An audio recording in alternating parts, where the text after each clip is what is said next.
तो बच्चों आज हम करेंगे chapter number 3 shares and dividend. तो देखेंगे भी शेयर्स एंड डिविडेंड में हमें क्या करना है और क्या एक चैप्टर हमसे बोलता है कि देखो अब आपको शेयर नाम से ही आपको पता चल गया होगा भी ये शेयर वाला फंडा तो बहुत ज्यादा चल रहा है।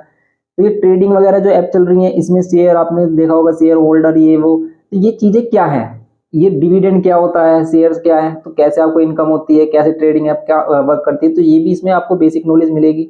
तो इसको अच्छे से समझना, अगर आप भी कहीं पर इन्वेस्टमेंट कर रहे हो तो भाई इससे आपको बेसिक नॉलेज मिल जाएगी भी कैसे हमें प्रॉफिट होने वाला है। तो ये आपके सिलेबस से भी इंपॉर्टेंट हो जाता है और आपकी लाइफ से भी इंपॉर्टेंट हो जाता है, क्योंकि कहीं ना कहीं अगर आप कॉमर्स लेते हो, कॉमर्स भी बैकग्राउंड आप नहीं रहता है आपका आगे जाकर, फिर भी आपको ये बेसिक नॉलेज होनी चाहिए। तो अब देखो शेयर्स क्या है, डिविडेंड क्या है। तो देखो भाई शेयर्स किसे बोलते हैं हम, शेयर्स। तो अगर कोई भी बंदा है जिसको एक कंपनी बनानी है, उसके पास आइडिया है लेकिन उसके पास पैसा नहीं है, वो पैसा चाहता है, वो तो आपने देखा होगा भी ये शार्क टैंक वगैरह वाले शो चलते हैं जिसमें वो क्या चाहते हैं कि भी कोई हमारे आइडिया पे इन्वेस्ट करे, इन्वेस्टमेंट करने वाला हो। तो ऐसे ही क्या करता है भाई, एक बंदा है जिसको कंपनी बनानी है, उसके पास पैसा नहीं है, तो वो अपने शेयर्स निकालता है, इसमें से उसको छोटे छोटे अमाउंट में क्या करता है, डिवाइड कर देता है। भाई एक कंपनी को बनाने में बहुत ज्यादा लार्ज मनी की जरूरत होती है लेकिन उसके पास नहीं है, तो वो क्या करेगा, उस मनी को डिवाइड कर देगा। मान लेते हैं कि ये 1000 करोड़ की कंपनी है, ठीक है, इसको डिवाइड कर देगा छोटे छोटे पार्ट में। इवन कि वो 1 रुपीज से भी स्टार्ट कर देता है शेयर। तो शेयर 1 रुपीज से लेकर 100,000 तक हमारे क्या होते हैं, शेयर्स होते हैं। तो वो अब कोई भी बंदा इस कंपनी में इंटरेस्टेड है, उसको लग रहा है कि भाई ये कंपनी ग्रो करने वाली है, ये तो ट्रेडिंग है कि वो उसको लग रहा है कि ये कंपनी ग्रो करने वाली है, वो उसके शेयर्स खरीदेगा। और अगर इस कंपनी में ग्रोथ हुई तो उसको भी क्या मिलेगा, भी उसका प्रॉफिट मिलेगा। तो यही बस इसमें फंडा चलता है। तो अब जो ये कंपनी रिलीज करती है अपने छोटे छोटे आपके बॉन्ड रिलीज करती है, इनको हम क्या करते हैं, शेयर्स बोलते हैं। छोटे अमाउंट में जो भी क्या करते हैं, भी मान लेते हैं कूपन है कि 100 के कूपन लिए इसने, आपने 10 कूपन खरीदे, वही हमारे क्या है, शेयर्स हैं। तो आपने अगर आपको 10 शेयर्स खरीदने हैं तो भी 10 कितने हो गए, अगर एक 100 का तो एक क्या हो गया हमारा, 10 कितने के हो गए, 1000 के। आपने 1000 के शेयर खरीदे, कंपनी ने ग्रो किया तो आपको भी क्या मिल रहा है, प्रॉफिट मिल रहा है। प्रॉफिट किस तरीके से कैलकुलेट होता है भाई, क्या सिस्टम है, कैसे आप खरीदते हो, कैसे लेते हो, इसकी भी छोटी मोटी आपको बेसिक नॉलेज यहाँ पर मिल जाएगी। और आपके सिलेबस के अकॉर्डिंग एग्जाम के रिलेटेड तो आपको सभी कॉन्सेप्ट, मतलब आपके कॉन्सेप्ट से लेकर सभी नॉलेज आपको यहाँ पर मिलने वाली है। तो इसको अच्छे से समझना, शेयर एंड डिविडेंड है क्या। देखो अब तो सबसे पहले हम बात करेंगे कि भी नॉमिनल वैल्यू क्या है एंड मार्केट वैल्यू क्या है। देखो नॉमिनल वैल्यू एक होती है, नॉमिनल वैल्यू एक होती है मार्केट वैल्यू। नॉमिनल वैल्यू जिस पर कंपनी क्या करती है, जिस प्राइस पर कंपनी क्या करती है, शेयर रिलीज करती है, उसी को कहते हैं उसकी नॉमिनल वैल्यू। नॉमिनल वैल्यू बोल देते हैं उसकी, और क्या बोल देते हैं, प्रिंटेड वैल्यू बोल देते हैं। तो ये वैल्यू होती है, और फेस वैल्यू बोल देते हैं। ये कुछ इसके कुछ इन नामों से इसको क्या बोलते हैं, हम इनको बुलाते हैं। तो हम बेसिकली क्या यूज करते हैं, मोस्टली हम करते हैं nominal value. Nominal value, printed value, face value, ठीक है, मार्क्ड वैल्यू।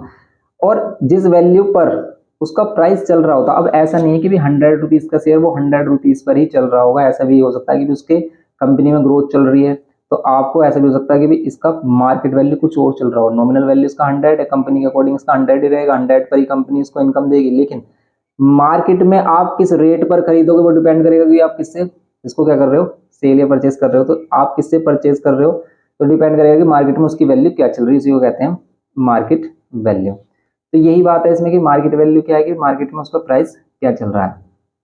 समझ रहे हो आप।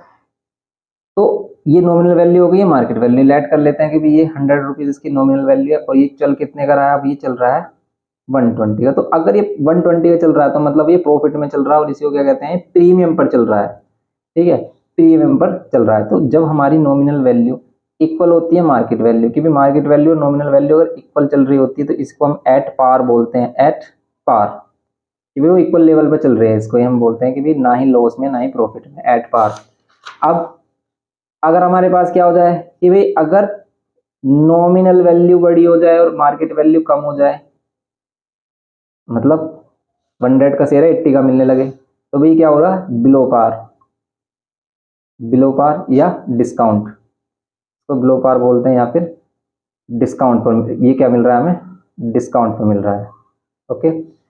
और अगर नॉमिनल वैल्यू कम है और मार्केट वैल्यू ज़्यादा हो गई है उसकी, तो ये कैसे, इसे कहते हैं अबव पार, ठीक है, इसको बोलते हैं हम अबव पार, और इसको बोलते हैं एट प्रीमियम, ठीक है। तो ये प्रीमियम पर चल रहा है। ओके।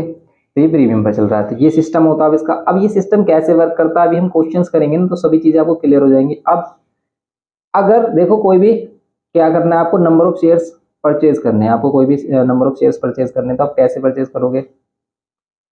तो नंबर ऑफ शेयर्स आप हमेशा कैसे परचेज करोगे? हमेशा मार्केट वैल्यू पर। मार्केट वैल्यू नॉमिनल वैल्यू के इक्वल भी हो सकती है, उससे कम भी हो सकती है और उससे ज्यादा भी हो सकती है। तो नंबर ऑफ शेयर्स हम कैसे परचेज करते हैं कि भाई एक शेयर का प्राइस क्या है, ठीक है, एक शेयर का प्राइस मतलब उसकी मार्केट वैल्यू क्या है, इनटू क्या करेंगे हम इसमें, इनटू उसमें नंबर ऑफ शेयर्स। अगर आपको नंबर ऑफ शेयर्स खरीदने हैं तो या तो हम पहले देखेंगे भी इन्वेस्टमेंट कैसे निकालोगे, कि भी इन्वेस्टमेंट कैसे निकालोगे।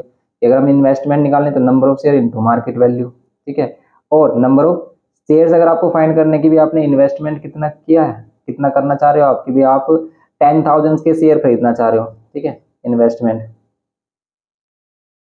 आपकी इन्वेस्टमेंट क्या है, और आप और एक जो शेयर है उसका मार्केट वैल्यू क्या चल रहा है, ठीक है। तो यहाँ पर क्या है, मार्केट वैल्यू वन शेयर, एक शेयर का मार्केट वैल्यू क्या चल रहा है। इसी से नंबर ऑफ शेयर्स आते हैं आपके। मीनिंग क्या है इसका? सिंपल ये है कि भाई आप अगर 10,000 रुपये लेके आए मार्केट में और आपको कुछ क्या करने हैं, शेयर्स खरीदने हैं, तो कितने शेयर्स आप खरीद सकते हो? तो वो डिपेंड करेगा कि मार्केट वैल्यू क्या चल रही है, कि भाई आप 10,000 के शेयर आपको खरीदने हैं, कितने शेयर खरीद पाओगे? कि अगर वो 100 का हुआ शेयर तो आप इसमें कितने खरीद पाओगे? 100 शेयर खरीद पाओगे। अगर 120 का हुआ तो उसको कैंसिल करके जो भी वैल्यू आएगी हमारी, आप वही नंबर ऑफ शेयर्स यहाँ पर क्या करोगे, परचेज कर पाओगे।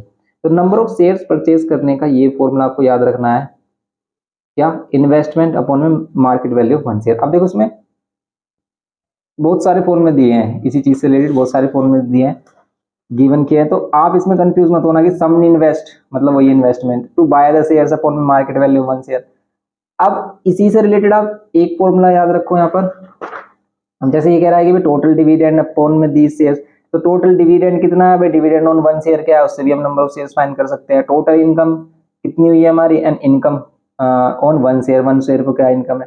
तो इन चीजों पर आप इतना ज्यादा फोकस मत रखें, आप जब क्वेश्चन करोगे सभी चीजें वहां से आपको क्लियर हो जाएगी। आप एक ये वाला फॉर्मूला याद रखो कि नंबर ऑफ शेयर्स क्या होंगे, कि मार्केट वैल्यू पर हम क्या करते हैं, उनको परचेज करते हैं। तो इन्वेस्टमेंट अपॉन में market value of each share है, वन शेयर कह सकते हो आप। अब एक और फॉर्मूला है कि भी हम क्या फाइंड करते हैं, डिविडेंड कैसे फाइंड करते हैं, डिविडेंड। तो डिविडेंड फाइंड करने के लिए हमें क्या करना है, डिविडेंड वो प्रॉफिट है, वो वैल्यू है जो मतलब वो इनकम, या फिर कह सकते हो कि यही हमारी इनकम है जो हमें क्या करेगी, कंपनी पे करेगी। जैसे कि भी dividend, dividend is equals to क्या होता है कि भाई नंबर ऑफ शेयर्स की आपने कितने शेयर्स खरीदे थे उसी के अकॉर्डिंग तो आपको क्या मिलेगा, प्रॉफिट मिलेगा। तो नंबर ऑफ शेयर्स, आपके नंबर ऑफ शेयर्स क्या थे, ओके, इनटू में रेट ऑफ डिविडेंड, ठीक है। यहाँ पर क्या होगा हमारा, रेट ऑफ डिविडेंड। तो डिविडेंड परसेंट कितना मिला हमें, कंपनी कितना डिविडेंड परसेंट दे रही है, इनटू में यहाँ पर क्या होगा, इसकी नॉमिनल वैल्यू, क्योंकि कंपनी हमेशा नॉमिनल वैल्यू पर देगी। कंपनी डिविडेंड किस पर देगी, हमेशा नॉमिनल वैल्यू पर देगी। आपने उसको नॉमिनल वैल्यू पर खरीदा या नहीं खरीदा वो आपके ऊपर बात है, लेकिन कंपनी हमेशा डिविडेंड वैल्यू पर देगी। अब देखो इसी में एक कंफ्यूजन आता है बच्चों को कि डिविडेंड परसेंट और प्रॉफिट परसेंट क्या अलग वैल्यू, हाँ अलग वैल्यू है। क्यों? क्योंकि प्रॉफिट परसेंट जो हम कैलकुलेट करेंगे वो मार्केट वैल्यू पर करेंगे, लेकिन डिविडेंड किस पर करेंगे, डिविडेंड हम नॉमिनल वैल्यू पर। फिर तो इसका मीन्स प्रॉफिट भी अलग होना चाहिए। देखो यहाँ पर एक बात ही बोल देता है कि भाई डिविडेंड, इनकम, प्रॉफिट ये सभी एक ही है। इनकम, ठीक है, डिविडेंड, इनकम, प्रॉफिट ये सभी एक ही है शेयर होल्डर के लिए, ठीक है। लेकिन फिर ये प्रॉफिट परसेंट अलग क्यों है, डिविडेंड परसेंट के इक्वल क्यों नहीं है? क्योंकि देखो इसके लिए एक दूसरा फॉर्मूला याद रखो हमेशा कि भाई प्रॉफिट इनटू, देखो profit percent into market value, और यहाँ पर क्या कर सकते हो आप, डिविडेंड परसेंट इनटू में नॉमिनल वैल्यू। ये फॉर्मूला कि अगर आपको डिविडेंड परसेंट गिवन किया है, नॉमिनल वैल्यू गिवन किया, मार्केट वैल्यू गिवन किया, तो प्रॉफिट परसेंट आप ऐसे फाइंड कर सकते हो। इसका प्रॉफिट परसेंट क्यों होता है चेंज, क्योंकि भाई आपने खरीदा ज्यादा का, लेकिन प्रॉफिट तो आपको नॉमिनल वैल्यू के अकॉर्डिंग मिल रहा है। तो यहाँ से भी अगर हम इसका प्रॉफिट परसेंट या फाइंड करें ना, अगर इसका प्रॉफिट परसेंट या इनकम फाइंड करें, तो यहाँ पर भी क्या आता है हमारा, कि जो भी हमारी इनकम हुई है या जो भी हमारा डिविडेंड आया है, जो भी हमारा डिविडेंड आया है, अपॉन में क्या करोगे आप, अपॉन में जो टोटल सम आपने इन्वेस्ट किया है, ठीक है, टोटल जो इन्वेस्टमेंट है आपकी, इनटू में 100। देखो इन्वेस्टमेंट जो आपने मार्केट वैल्यू के अकॉर्डिंग की होगी, ये डिविडेंड या इनकम जो भी आया हमारा, आप इसको ऊपर रखोगे और इनटू 100 करोगे तब प्रॉफिट परसेंट। आप ऐसे भी फाइंड कर सकते हो प्रॉफिट परसेंट इस फॉर्मूला के अकॉर्डिंग, अगर आपके पास डिविडेंड है, इसी को हम इनकम भी बोल देते हैं, अपॉन में इन्वेस्टमेंट इनटू 100, या फिर आप ऐसे भी फाइंड कर सकते हो। तो जब हम क्वेश्चंस करेंगे ना, ये चीज़ें आपको धीरे धीरे क्लियर हो जाएगी। अभी आप इन बातों को इतने अच्छे से समझ नहीं पाओगे, तो इसलिए ज़्यादा प्रॉब्लम मत में नहीं फंसना है आपको, ज़्यादा नहीं सोचना है। आप ये याद रखो, देखो इसको लर्न कर लो, इसको लर्न कर लो, ये इनकम या डिविडेंड कैसे निकालते हैं हम, ठीक है, ये सभी एक ही है, कैसे निकालते हैं, और नंबर ऑफ शेयर्स हम कैसे फाइंड करते हैं। बस अगर आपने 3 फॉर्मूले भी इसमें लर्न रखे हैं तो आपका काम बन जाएगा, आप हर एक क्वेश्चन कर पाओगे। अब हम समझते हैं कि भाई इसमें एमसीक्यूज किस टाइप के गिवन किए हैं। तो सबसे पहले हम देखते हैं कि भाई जिसके एमसीक्यूज हैं और उसमें भी आपको काफ़ी चीज़ें क्लियर हो जाएगी यहाँ पर। तो देखते हैं सबसे पहले हम इसका 3A में फर्स्ट एमसीक्यू कह रहा है कि the money required to buy. अब देखो इनकी लैंग्वेज भी आपको समझनी है, लैंग्वेज में भी आपको बहुत ज़्यादा कन्फ्यूजन करेगा ये कंफ्यूज करता है। बस क्वेश्चन सिंपल होते हैं, जैसे यहाँ पर कह रहा है कि first MCQ the money required to buy 50, क्या 50 शेयर्स हैं या 50 रुपीज का शेयर है। देखो यहाँ पर कह रहा है 50, ओनली 50 कह रहा है, तो नंबर ऑफ शेयर्स हैं 20 रुपीज शेयर एट 10% प्रीमियम। देखो 20 रुपीज का शेयर है लेकिन प्रीमियम पर मिल रहा है, ये इसकी नॉमिनल वैल्यू, लेकिन मिलेगा कितने पर, इसकी मार्केट वैल्यू क्या होगी, ये कितने पर मिलेगा, ये मिलेगा आपको 10% प्रीमियम पर, मतलब इसमें 10% और ऐड कर लो। कैसे भाई, 20 का अगर हम 10% निकालें तो कितना होगा भाई, 20 का 10% निकालेंगे, डिवाइड बाय 100 कर देंगे, 0 0 2 होगा, तो इसमें 2 और ऐड करोगे, मीन्स 22 का मिल रहा है। 20 का शेयर है, प्रीमियम पे मिल रहा है, कितने का मिल रहा है, 22 का। अब वो कह रहा है कि तो मनी रिक्वायर्ड, तो भाई कितनी मनी चाहिए आपको इनको खरीदने के लिए, एक शेयर को खरीदने के लिए 20 रुपीज चाहिए। तो यहाँ पे इन्वेस्टमेंट हमारी कितनी हो जाएगी, इन्वेस्टमेंट ही बोल रहा है हमसे फाइंड करने के लिए। तो नंबर ऑफ शेयर्स, हमें 50 शेयर्स खरीदने, एक शेयर कितने का, 22 का मल्टीप्लाई कर लो, कितना आएगा 110, और एक 00, ये कितना हो जाएगा हमारा 1100 रुपये, ठीक है, 1100 रुपीज़, ये होगा इसका सेकंड आंसर। तो ए का क्या हो जाएगा हमारा सेकंड आंसर होगा, सिंपल ये करना है इसमें। ऐसे ही अब देखेंगे इसमें बी पार्ट, कह रहा है कि तो money required to buy 20 rupees shares at 10% discount, इस बार 10% डिस्काउंट है। तो देखो बी वाला सेम क्वेश्चन है भाई, इसमें 10% प्रॉफिट था, तो हमने इसको ऐड कर दिया।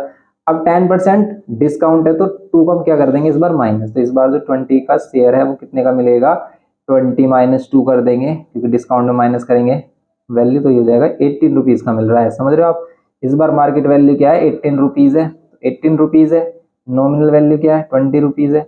आपको इस बार भी इन्वेस्टमेंट फाइंड करनी है, तो क्या होगा, नंबर ऑफ शेयर्स इनटू में मार्केट वैल्यू, 18 5 से कितने होते हैं 90, तो हो जाएगा हमारा 900 रुपीज़।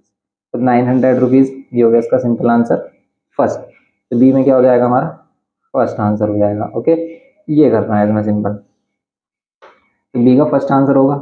अब देखेंगे C, the money required to buy 20 rupees share quoted at 22 rupees is, बताओ अब इसमें ये कह रहा है कि भाई 50 शेयर्स है खरीदने, जो हमें 20 रुपीज का शेयर है और क्यूटेड एट 22, तो भाई 22 पर मिल रहा है ये, इसका मीनिंग ये है कि भाई कितने पर मिल रहा है, 22 पर मिल रहा है।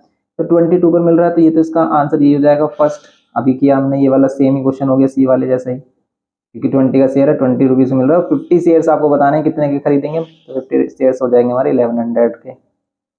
समझ रहे हो आप, सिंपल सा क्वेश्चन है ये भी हमारा। अब देखेंगे इसमें डी वाला पार्ट, कह रहा है कि 200 rupees shares are available at a discount of 20%, तो 20% का डिस्काउंट करेंगे कम इसमें, तब इसकी मार्केट वैल्यू आएगी।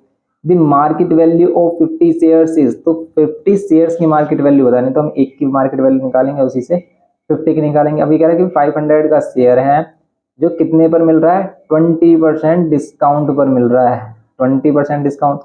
500 का या तो 20% निकालो या फिर 120 डायरेक्ट कर लो, इसमें 80 कर लो डायरेक्ट, क्योंकि 20% माइनस हो जाएगा। या फिर आप ऐसे कर लो कि पहले 20% निकालो, कितना आ रहा है हमारा 100 आ रहा है 20%, तो 100 माइनस कर दोगे ये जाएगा 400, तो डिस्काउंट है ना, तो भाई इसमें क्या करेंगे, जो 100 है 20% है जो 500 का, वो माइनस कर देंगे, आ जाएगा 400 का। अब ये 400 का मिल रहा है हमें, समझ रहे हो आप, 500 की वैल्यू हमें कितने मिल रही है, 400 में मिल रही है। अब यहाँ पर अगर ये 400 में मिल रहा है तो भाई क्या होगा, यहाँ पर कह रहा है कि 200 का शेयर था, पर ये तो हम 500 ले रहे हैं, गलत कर दिया ना इसमें हमने, ये 200 shares are available at a discount of, ये 200 का शेयर्स है, 200 का शेयर है तो इसकी वैल्यू क्या आ जाएगी, अगर हम इसको कैंसिल कर रहे हैं तो ये आ रहा है हमारा 2 2 जा 4 40। 200 का 20% कितना आ रहा है हमारा 40 रुपीज, तो 40 माइनस करेंगे इसमें से तो आएगा ये हमारा 160, समझ रहे हो आप, ये आ जाएगा हमारा 160। तो अगर ये 160 आ गया हमारा, तो अब हम क्या करेंगे, 160 का एक शेयर है, आपको कितने शेयर्स बताने हैं, हमें बताने हैं 50 शेयर्स, तो 50 शेयर्स की वैल्यू कितनी हो जाएगी, 50 इंटू 160, 16 5 से कितने होते हैं 80, 2 0 जोर 8000, तो 8000 के क्या हो जाएंगे हमारे, 8000 के हो जाएंगे 50 शेयर्स, ये हो जाएगी मार्केट वैल्यू ऑफ 50 शेयर्स, समझ रहे हो आप, 8000 रुपीज़ पे करने पड़ेंगे अगर आपको ये 50 शेयर्स खरीदने हैं, क्योंकि ये 160 पर अवेलेबल है। एक कितने का 160 का, तो 50 कितने होंगे 8000 के, तो ये हो जाएगा हमारा 8000, डी में क्या हो जाएगा 8000, ये हो जाएगा इसका सेकंड आंसर, सिंपल। अब देखते हैं इसमें, अब हम ई पार्ट देखो, इसमें ई में क्या बोल रहा है कि 500 क्या शेयर्स खरीदने हैं हमें, या फिर यहाँ पर बोलते हैं कि भी 50 rupees shares at par earn a dividend of 1250 in 1 year, ये डिविडेंड गिवन किया है इसने, 50 रुपीज का शेयर है एट पार में मिल रहा है, मतलब उसकी मार्केट वैल्यू भी सेम है, ये भी कह सकते हो आप, द रेट ऑफ डिविडेंड, तो इसमें रेट ऑफ डिविडेंड बताना है आपको कितना होगा, तो रेट ऑफ डिविडेंड सिंपल हम क्या कर लेंगे इसमें, रेट ऑफ डिविडेंड फाइंड करने के, तो इसमें या तो हम फॉर्मूला लगा सकते हैं भाई क्या, कि डिविडेंड इज इक्वल्स टू क्या होता है, नंबर ऑफ शेयर्स इनटू में क्या डिविडेंड परसेंट इनटू में क्या नॉमिनल वैल्यू। ओके, तो अगर हमें डिविडेंड गिवन किया 1250 rupees, number of shares given किया 500, डिविडेंड परसेंट आपको फाइंड करना है, इनटू में क्या करना है, इसमें इनटू में क्या करना है, इसकी नॉमिनल वैल्यू, नॉमिनल वैल्यू कितने पर है शेयर, ये 50 रुपीज का शेयर है। ओके, तो ये 50 रुपीज का शेयर है, ये करना है इसमें।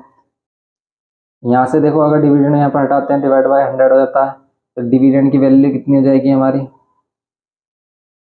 यहाँ पर ये हो जाएगा 1250, ये 5 और 50 डिवाइड में लेके आएंगे इक्वल्स टू डिविडेंड, तो डिविडेंड परसेंट हमारा कितना हो जाएगा, 5 से 5 कैंसिल करो, 5 5 जो 25, 25 5 जो होंगे ना हमारे, तो 25 5 जो 125 होते हैं, और 5% क्या हो जाएगा हमारा डिविडेंड हो जाएगा, तो डिविडेंड कितना है 5%, तो रेट ऑफ डिविडेंड कितना हो जाएगा हमारा 5% हो जाएगा, यही हमें इसमें बताना था कि भी डिविडेंड परसेंट कितना होगा। तो सिंपल ये क्वेश्चन हो गए हमारे, तो इसमें डी में 5% है, तो इसका फोर्थ आंसर है। ओके, इसका फोर्थ आंसर है ई में। ये क्वेश्चंस आपको करने थे, तो सिंपल देखो ये क्वेश्चंस आप कर लेते हो।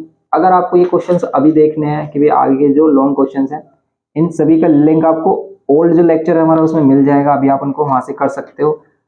तो आपका देखो मेन फोकस रहना चाहिए भी आपका कॉन्सेप्ट क्लियर हो जाए। अब आप इन क्वेश्चन को करके देखना, मोस्टली क्वेश्चन आपको अच्छे से समझ में आएंगे। कोई भी क्वेश्चन अगर आपको नहीं समझ में आता है तो भाई आप कमेंट करके बताना, उस पर न्यू लेक्चर डालेंगे, और बहुत ही जल्द हम इस पर न्यू लेक्चर भी डालेंगे जिसमें हम सभी क्वेश्चन आपको फिर से रिवाइज कराएंगे कि भाई किस टाइप से क्वेश्चन आपको क्या बोल रहा है। ओके, तो मिलते हैं नेक्स्ट लेक्चर में। वीडियो इन्फॉर्मेटिव लगे तो प्लीज़ लाइक शेयर और सब्सक्राइब करना।